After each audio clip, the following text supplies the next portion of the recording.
Este es un programa emitido con anterioridad. Soplar sobre la herida. Padre Jorge Oestergel, Isabel Pisano. Soplar sobre la herida. En general, el desafío que tenemos en nuestro tiempo es cómo aprender a ser libres en ese mar de información en el que nos movemos. En otros tiempos, probablemente en la época de nuestros padres o de nuestros abuelos, la libertad consistía en cómo me manejo yo con las pocas posibilidades que tengo. Auspicia este programa. Todos los libros en La Cueva, con todas las tarjetas de crédito. Avenida Arias 2354, Castelar. 4489-4164 y Avenida San Martín 2651, Caseros. 4734-4440. En La Cueva, con todas las tarjetas de crédito.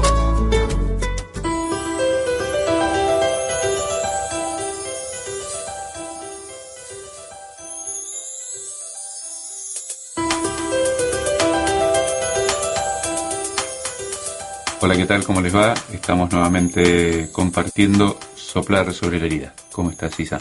Bien, muy bien. ¿Cómo están todos? Aquí estamos empezando este programa en el cual tenemos ganas de hablar, como siempre, de temas que nos interesan a todos, que tratamos de que sean profundos por un lado, porque hablamos de cosas a veces medio filosóficas, pero también que tengan que ver con la vida de todos los días. Sí, mi vida de todos los días está muy confusa. Ah, bueno. Sí, está confusa en cuanto a que recibo información que tiene que ver con cosas que suceden, por ejemplo, en Internet, que, no sé, desaparecen unas cosas, aparecen otras, no sé, es como un mundo que también va cambiando. Un mundo que se presenta de una manera, pero en el transcurso del tiempo también va cambiando, tiene nuevas reglas, todo es así. Me he confundido en estos días leyendo cosas y el planteamiento que me hago tiene que ver con los programas anteriores. Cosas que me remitieron al concepto de la libertad, al poder elegir. Y hay momentos en que se hace como muy complicado poder elegir en un mundo que parece que todo es libre y todo se puede hacer, y que algunas reglas desaparecieron y que algunas cosas ya no se pueden decir porque son represoras y otras cosas no se aceptan como que ya no hay reglas comunes para todo. No sé, digamos que fueron días en los que recibí demasiada información y entonces quise ponerme un poco más tranquila y llegar a un punto que me diera una cierta seguridad de reflexión. En este caso, insisto, es el tema de la libertad. Una de las maneras de quitarle libertad a la gente es ofrecerle tal cantidad de opciones que la dejan paralizada. Sí. La desinformación consiste justamente en la saturación de informaciones que te hacen pensar en otras cosas. Si yo quiero que no se hable de un tema a nivel nacional, supongamos, no quiero que se hable del ajuste de las tarifas, entonces genero una cantidad de informaciones por otro lado, con escándalos, con problemas de futbolistas, con problemas de accidentes, entonces todas las tapas de los días están hablando de eso y no están hablando del tema que yo quiero que no se hable. Hoy en día difícilmente se prohíbe hablar de algo, lo que se hace es generar otro montón de información para que se hable de otra cosa. En general, el desafío que tenemos en nuestro tiempo es cómo aprender a ser libres en ese mar de información en el que nos movemos. En otros tiempos, probablemente en la época de nuestros padres o de nuestros abuelos, la libertad consistía en cómo me manejo yo con las pocas posibilidades que tengo. No había tantas posibilidades como ahora. Entonces había que elegir muy bien para aprender a ser libre en una sociedad que te acotaba mucho la capacidad de elección. Hoy en día, en una sociedad que te abre el abanico de elección hasta el infinito, es todavía más difícil elegir. Por eso es un error dejar a los chicos a que elijan como quieran. Tienen tantas posibilidades que ellos hagan lo que quieran, etcétera, etcétera. En una sociedad saturada de información es difícil ser chico, es difícil ser grande, es difícil ser todo, justamente por la inmensa cantidad de posibilidades que te da. La cantidad infinita de posibilidades no es igual a más libertad. Claro, y entonces pensé que la libertad no es una cosa así tan casual. La libertad hay que hacerla, la hay que libertad es un construirla. trabajo. Es un laburo. Es un trabajo. La libertad es un laburo que hay que conquistar todos los días y es un laburo, fundamentalmente, lo más difícil es un laburo que supone elegir. Dentro de todo esto, ¿yo qué quiero realmente? ¿Qué me importa? ¿Yo voy a ser libre en el mundo o voy a ser libre en mi trabajo, en mi sindicato, en mi fábrica, y ahí quiero vivir con dignidad y libertad? ¿A dónde voy a ser libre? Porque es curioso, por un lado queremos ser libres en Internet y en el planeta Tierra, y por otro lado somos incapaces de ser libres en una oficina de 4x4 con un jefe que nos mata a gritos. Y eso lo aceptamos como normal. No. La libertad es dignidad, y es libertad para todo. Una de las cosas que uno tendría que preguntarse es si esta saturación de información no es justamente para que protestes menos con el jefe que te mantiene en la oficina haciendo cosas que vos no tenés ganas. Eso sí es complicado esto, ¿no? El tema del trabajo. Cuando yo te decía que me desconcertaba mucho, el tema de que me desconcierta en cuanto a que yo pongo una información en Internet y no sé a dónde va a parar la información que me da.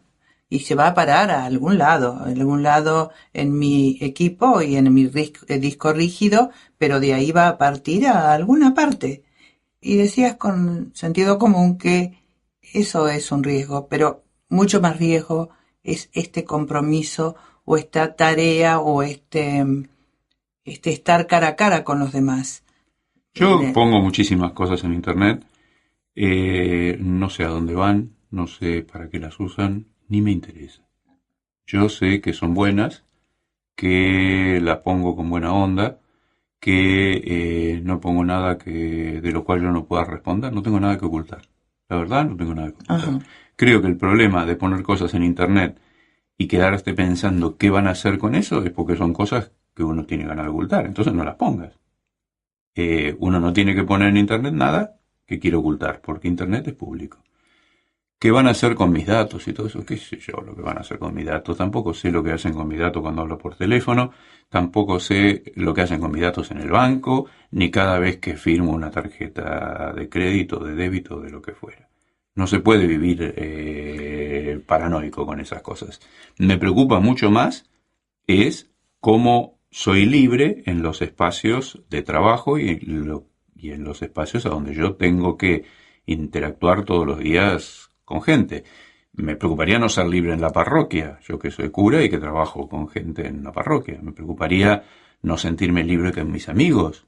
Me preocuparía no sentirme libre con la gente con la que hago cosas. Pero la verdad que no sentirme libre en el planeta Tierra no me interesa demasiado, y lo que hagan con mis datos tampoco. No, quizás lo que preocupe más es el hecho de que así como lo que yo pongo se va, también recibo yo, que soy un adulto, reciben los chicos, que están mucho tiempo prendidos de las redes sociales y reciben cosas, y ahí sí es donde puede complicarse un poco. Y ahí el desafío de los padres no es realmente cuidar, acompañar, estar con ellos, charlar. Si el chico está en Internet, hay que hablar con el chico o con la chica. Y si el chico fue al cine también, y si el chico fue a la casa de unos amiguitos también, y si estuvo en la calle también, siempre hay que hablar con el chico. Siempre. Uno tiene que estar atento a ver cómo está creciendo ese corazoncito. Pero no es que porque está en Internet hay más peligro que porque está en el teléfono. ¿Por qué cuando hablamos de Internet decimos, pero ojo que Internet esto y lo otro? Y cuando hablamos del teléfono no decimos, pero ojo, mirá que a lo mejor, y en realidad el teléfono es tan peligroso como Internet. todo es peligroso en teoría y siempre hay que cuidar. Cuidar no es vivir con miedo, es estar atento a ver qué es lo que me hace bien y lo que le hace bien al otro. No es estar asustado y estar advirtiendo. Es, bueno, ¿y esto vos para qué te sirve? ¿Vos qué aprendiste hoy? ¿Estuviste 2 horas viendo pavadas en internet? ¿Qué te quedó? ¿Para qué estás más contenta ahora que antes? ¿Estás más contenta hoy que estuviste 2 horas en internet que el otro día cuando estuvo fulanito? Hay que charlar, hay que ver, pero eso hay que hacerlo con internet y con todo en la vida.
Soplar sobre la herida.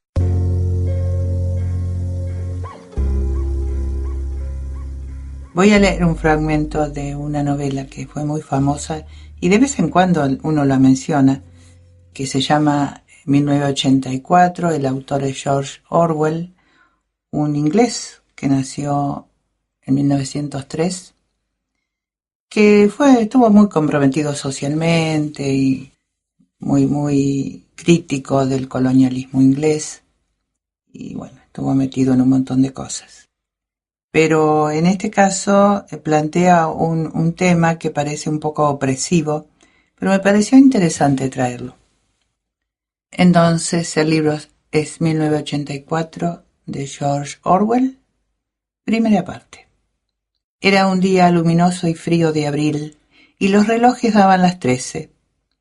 Winston Smith, con la barbilla clavada en el pecho en su esfuerzo por burlar el molestísimo viento, se deslizó rápidamente por entre las puertas de cristal de las casas de la Victoria, aunque no con suficiente rapidez para evitar que una ráfaga polvorienta se colara con él.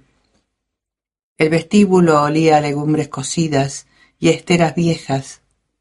Al fondo, un cartel de colores, demasiado grande para hallarse en un interior, estaba pegado a la pared. Representaba solo un enorme rostro de más de 1 metro de anchura, la cara de un hombre de unos 45 años, con un gran bigote negro y facciones hermosas y endurecidas. Winston se dirigió hacia las escaleras.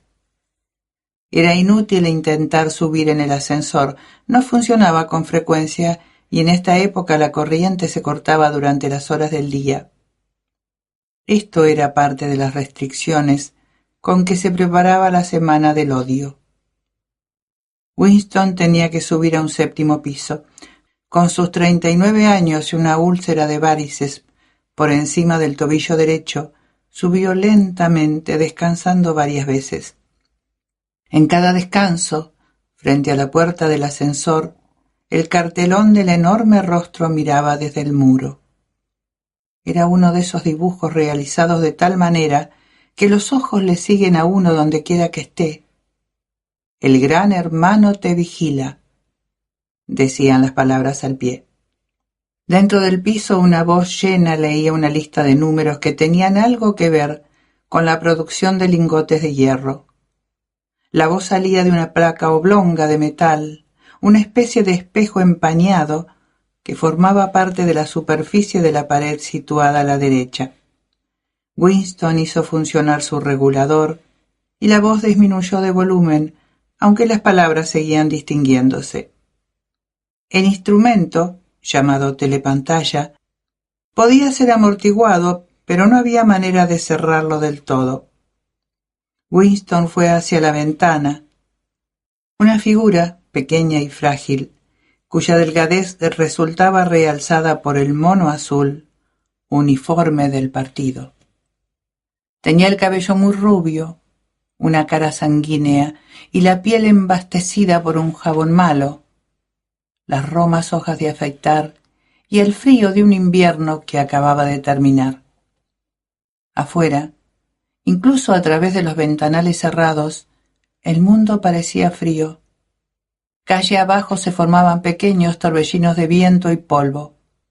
Los papeles rotos subían en espirales, y aunque el sol lucía y el cielo estaba intensamente azul, nada parecía tener color, a no ser los carteles pegados por todas partes.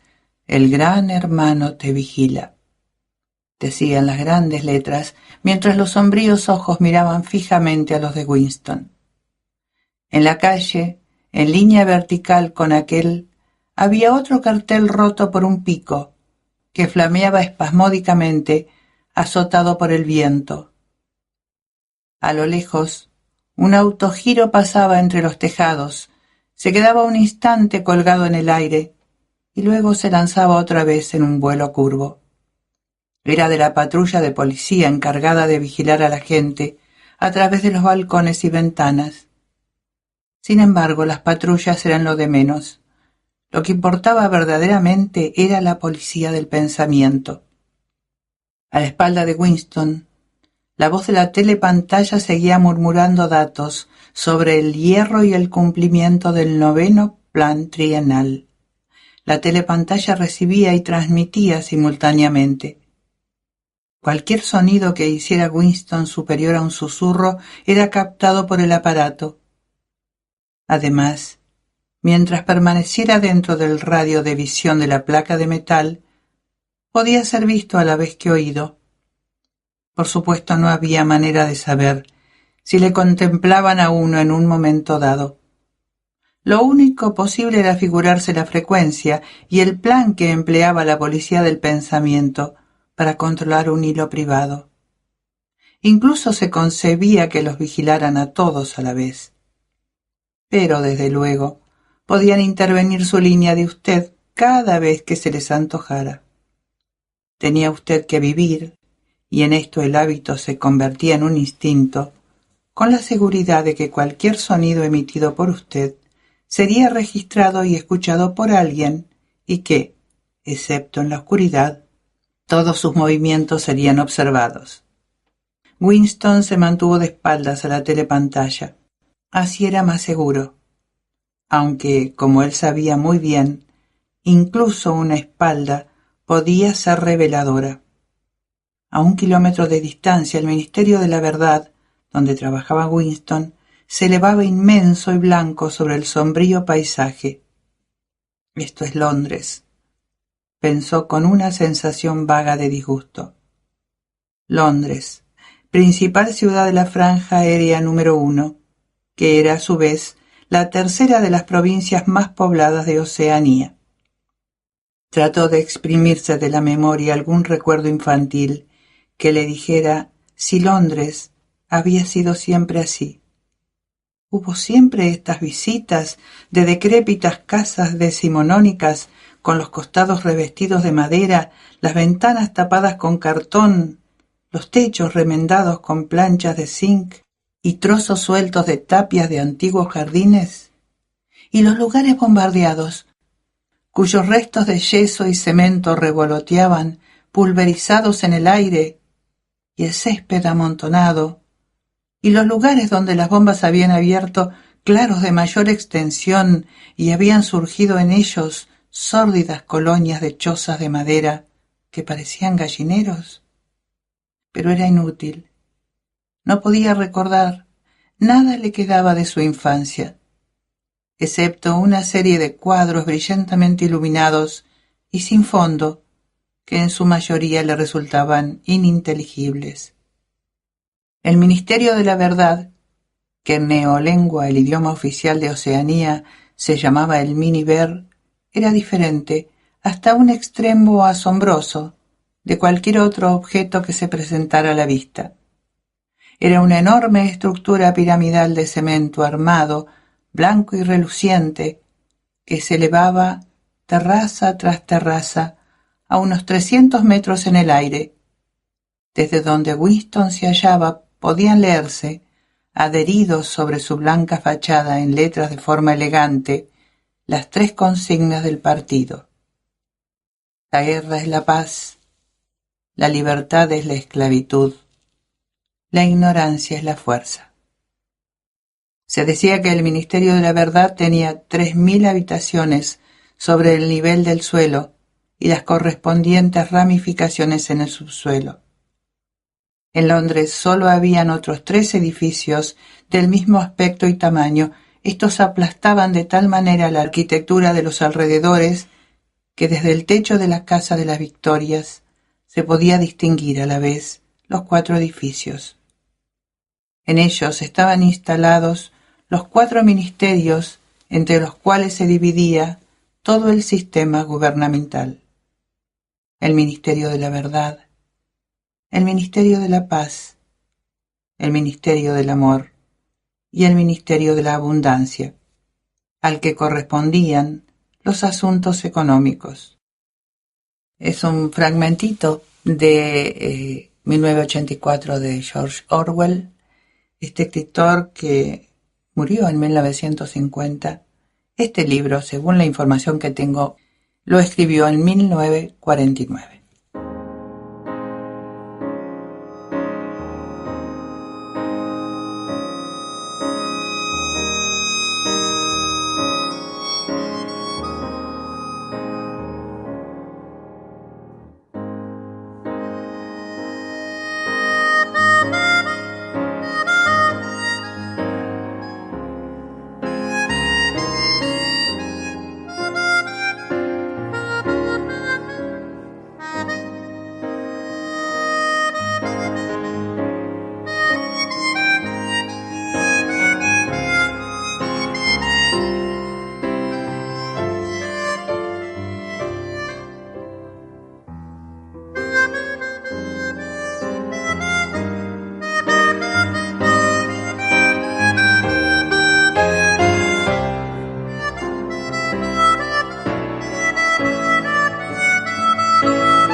Soplar sobre la herida.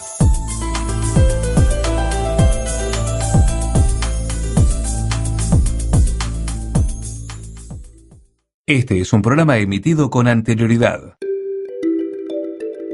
Uno empieza a trabajar para ser libre, empieza a hacer un esfuerzo para ser uno mismo. Y hay situaciones en las que uno se siente muy oprimido, como que no tiene salida de algunas situaciones. Soplar sobre la herida.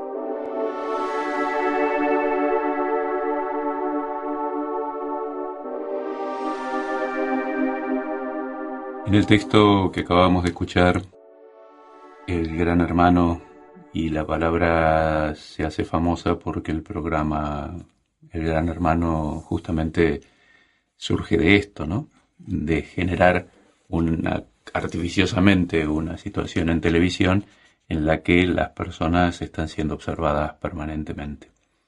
Esto, que en su momento era toda una postura política, hoy en día se ha convertido en un entretenimiento televisivo. Pero me resulta interesante esas tres frases que se ponen en ese ministerio. Primero, que existe un ministerio de la verdad. Es todo un símbolo.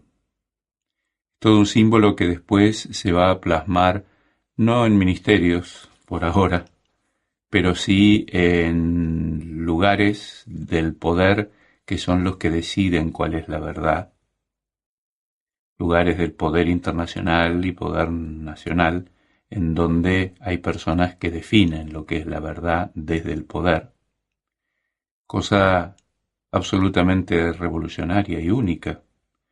En la historia de la humanidad, decidir qué es la verdad nunca fue responsabilidad de los que gobiernan, siempre fue responsabilidad o de los que estaban en la investigación científica, o los que se dedicaban a lo religioso, o de los magos, o de otras personas. Pero difícilmente el que gobierna es aquel que define lo que es la verdad. En nuestro tiempo, este ministerio de la verdad planteado en el libro se convirtió en una profecía. En nuestro tiempo, desde el poder se define lo que es la verdad y lo que es la mentira.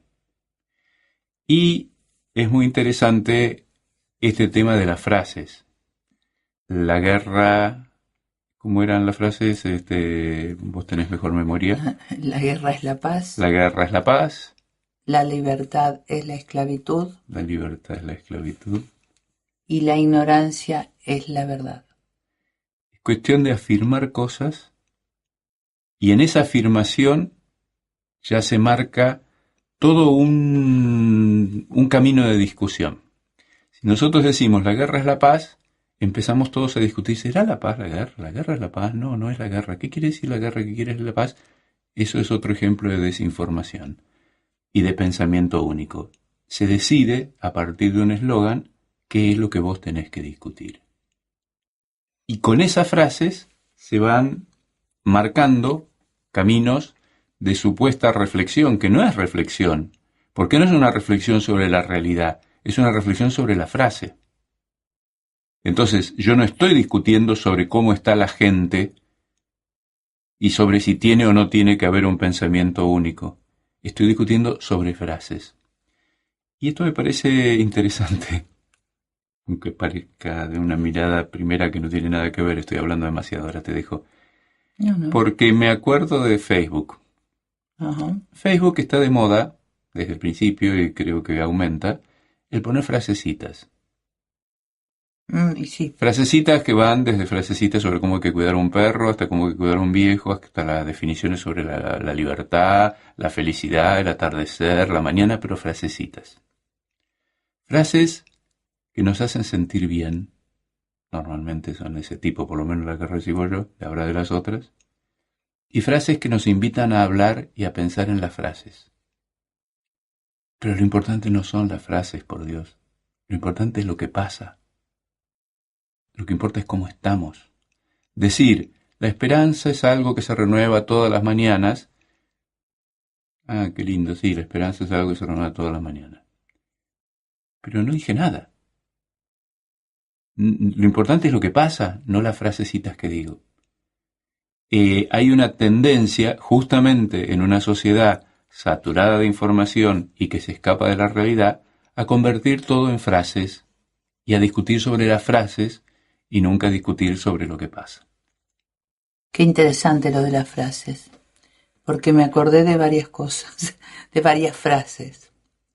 Lo de los relatos del peregrino ruso. Señor, ten piedad de mí. La oración. Las oraciones son frases que uno repite. Las palabras de amor que uno repite. Y que son bellísimas. ¿Qué hace uno con eso?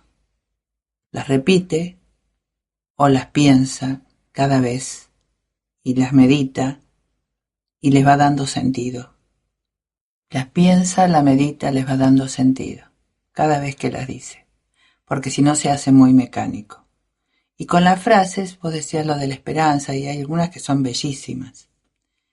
Pero pasa eso, de tanto escuchar o de tanto leer, si no nos paramos a ver qué significan para mí, cómo me pegan cada día, cómo me pegan cada vez, es tan mecánico lo que decimos. Pero también tienen este riesgo de que van quedando como la verdad, porque son las frases que veo, leo todo el día. Me acuerdo en este momento de una frase de Santa Teresa de Ávila, que era una mujer en el siglo de oro español, transformadora del Carmelo, una monja que se llevó el mundo por delante y transformó todo lo que en ese momento era una religiosidad muy venida abajo, muy caída de no sé si corrupción es la palabra, de mediocridad. Y tiene una frase genial que le dice a una de sus monjas, en una carta a sus monjas. Le dice: el demonio pone en ti grandes deseos para quedarte contenta pensando que eres buena porque lo deseas. No eches mano a lo posible que hay que hacer hoy. El demonio pone en ti grandes deseos.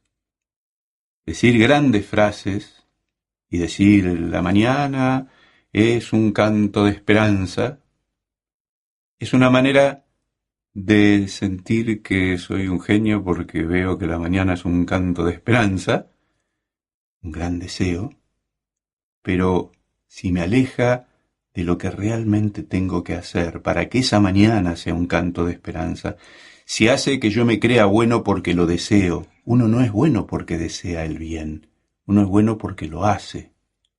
El demonio pone en nosotros grandes deseos para que creyéndonos que es suficiente desear para ser bueno, y no es suficiente desear para ser bueno. Uno es bueno cuando lo aterriza en lo concreto y lo convierte en actos e interactúa con personas y cambia la realidad gracias a lo que uno hace. El texto de Orwell, que parece tan opresivo, es exageradamente opresivo. Seguramente en algunas situaciones se da. Pero, ¿qué hace uno con eso? Cuando empieza a sentirse, empieza a trabajar para ser libre. Por eso esto me lleva nuevamente al tema de la libertad. Uno empieza a trabajar para ser libre. Empieza a hacer un esfuerzo para ser uno mismo. Y hay situaciones en las que uno se siente muy oprimido, como que no tiene salida de algunas situaciones, que son muy a veces dolorosas, a veces es como que está encerrado, esa sensación de estar encerrado. Y a veces basta con una actitud distinta para poder liberar esta sensación y para poder sentir que uno está haciendo algo. Vos lo decís, no basta sentir, desear, hay que dar pasos, hay que hacer algo, aunque sea pequeñito todos los días. Y para sentirse libre también. Este libro es opresivo, es todo opresivo, porque el autor está mostrando una realidad y lo va haciendo ficción, digamos. Pero los hombres queremos ser libres, realmente eso de que la verdad nos hará libres es una frase preciosa. ¿Y qué nos dice? ¿Qué nos dice hoy? ¿Qué verdad me hace libre cuando pueden hacernos creer que la verdad es otra y no es esta que mi sentido común me dice?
Soplar sobre la herida.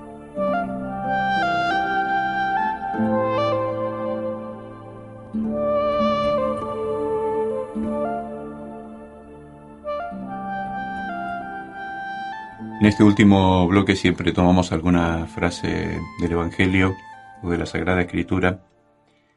La frase que se cae de madura es, en este programa, el de la verdad os hará libres, de San Pablo. Pero es una frase. Yo creo que si miramos un poquito más allá, lo que realmente nos hace libres es Jesús siendo libre. Una de las cosas más maravillosas que podemos aprender mirando la figura de Jesús, repasando los evangelios de punta a punta, es a ser libres. Es una persona que se maneja con una libertad absolutamente extraordinaria, una libertad sobre todos los prejuicios de lo que él tenía que hacer o dejar de hacer, y una libertad que tiene un único límite, que es la voluntad de su Padre. Él lo que quiere es hacer lo que Dios quiere. Y lo que Dios quiere es que los hombres sean libres y sean felices. Y entonces, la pasión de Jesús por su reino, todo lo que Él hace enseñando, curando, transformando la realidad, es hacer algo que haga a las personas verdaderamente libres en la vida de todos los días. Y Él no hace a las personas libres solamente con discursos, la hace fundamentalmente siendo Él muy libre. A medida que uno recorre los textos, por ejemplo, la actitud de Jesús ante los niños. En aquella época era inimaginable que un tipo que anunciaba una doctrina, un rabí, un maestro, se dejara rodear de niños y los abrazara y los pusiera como un ejemplo. La actitud de Jesús ante las mujeres que formaban parte de su grupo. En aquella época, que una mujer se fuera de una casa para ir andando atrás de un tipo que andaba predicando por los pueblos, era una mujer que estaba muy mal. Era una mujer que ya había, o que en ese momento rompía con una familia, o estaba por el lado de la prostitución, o estaba bastante enferma y desquiciada, o era viuda y ya la habían dejado. Era una mujer marginada, o elegía la marginación para seguir a Jesús. Y Jesús se deja rodear de mujeres que lo hacían a él marginado, porque decían, ¿este tipo qué hace con todas esas mujeres? Y todos esos tipos que ninguno trabaja, no se sabe muy bien qué hacen, y andan predicando de un lado para el otro, en una sociedad extraordinariamente estructurada y en donde si te salías de la familia y del pueblo no eras nadie. Y Jesús rompe con todo eso, y se mete en los caminos, y se deja rodear por mujeres, por chicos, por gente de mala vida, se pone a predicar donde hay pecadores, va a comer a la casa de los pecadores, está todo el tiempo rompiendo moldes, todo el tiempo rompiendo moldes. Lo único que no se rompe es las ganas de llegar a la gente para hacerle ver que Dios la ama, para salvar, para decirle justamente que sea libre, que se ponga de pie, que hable, que escuche. Todos los milagros de Jesús tienen que ver con el hablar, el escuchar, el caminar, el vivir. Toda su vida es una defensa, una exaltación, no me sale otra palabra, de la libertad humana y él mismo de una persona extraordinariamente libre. Pienso que cuando uno habla de la verdad siempre está diciendo que no es una y todo eso, ¿no? Que la vamos armando. Pero me parece que a veces no valoramos suficientemente nuestra conciencia, no escuchamos nuestra conciencia. Y cuando hablas de la libertad, pienso que uno se siente bien cuando uno ha elegido, aunque lo que haya elegido a veces lo haga sufrir. Pero no es lo mismo que uno lo haya elegido, ciertas cosas, y lo hace sufrir, pero lo elegí. Este es mi camino, esta es mi vocación, esto quiero. A pesar de todo, quiero esto.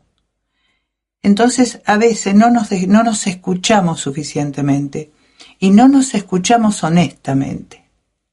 Si nos escucháramos más honestamente, tenemos dentro nuestro la capacidad de darnos cuenta cuándo estamos siendo libres, qué es la verdad, qué es lo bueno. Porque me parece que a veces como que transamos. Cuando no nos escuchamos honestamente. ¿Y qué es no escucharse honestamente? Eso me interesa mucho. Justificarse, por ejemplo. algo me está diciendo, no hagas esto. No lo hagas. Y yo digo, bueno, no, pero lo hago una vez y nada más. Lo hago esta vez porque está bien. Porque si no lo hago, seguramente va a venir, qué sé yo, algo. Excusas. Me justifico. Pero la primera voz que escuché fue la que me dijo, no lo hagas. No lo hagas. Te preguntaba esto de las excusas y cómo me trampeo, porque ahí es donde dejo de ser libre. Ahí es donde empiezo a no ser libre. Ahí es donde aparece una voz que me frena en mi verdadera libertad, que no es hacer lo que me da la gana, sino hacer lo que quiero realmente hacer. Hacer lo que yo sé que es bueno hacer, lo que realmente me va a hacer bien a mí, le va a hacer bien al otro. No necesariamente es lo que me da la gana. Esa trampita que uno se hace cuando no escucha bien o cuando escucha su voz pero no tiene ganas de escucharla en serio, ahí es donde empezamos a perder la libertad. Y está lo otro también. Cuando uno tiene una voz fuerte dentro que le dice, ahora hace esto. Este es el momento. Este es el tiempo. Después va a ser tarde. Ahora. No sé. Si uno se escucha, se habla con sentido común. Se habla a sí mismo. Se habla a sí mismo, dialoga consigo mismo. Y estas vocecitas que no, me parece que tendríamos que educar un poco más para escucharnos. Volvemos al principio del programa y cuando hablábamos de la libertad y de los chicos y de internet y de las computadoras. Charlar con los chicos es enseñarles esto justamente, a que ellos hablen consigo mismos y a que ellos sean capaces de descubrir en ellos mismos las razones por las cuales hacer o no hacer las cosas. No es decir desde afuera esto no se hace, esto está mal, sino hacer con ellos el caminito que les permita a ellos descubrir que eso le está haciendo mal. Al chico, al no tan chico, a veces esto hay que hablarlo con gente bastante grandecita. Pero el camino no es esto se puede, esto no se puede, esto está prohibido, esto no está prohibido, sino, a ver, ¿qué te pasa a vos cuando ves esto? ¿Por qué? ¿Te alegra? ¿No te alegra? ¿Sos más libre? ¿Sos menos libre? ¿Te gusta? ¿Qué es lo que te gusta? Como animar todo ese diálogo que hace que las personas nos conozcamos y aprendamos a no trampearnos, a nosotros mismos y a realmente poder desplegar esa libertad que nos merecemos y que nada más que nosotros podemos conquistar para nosotros mismos todos los días.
Soplar sobre la herida.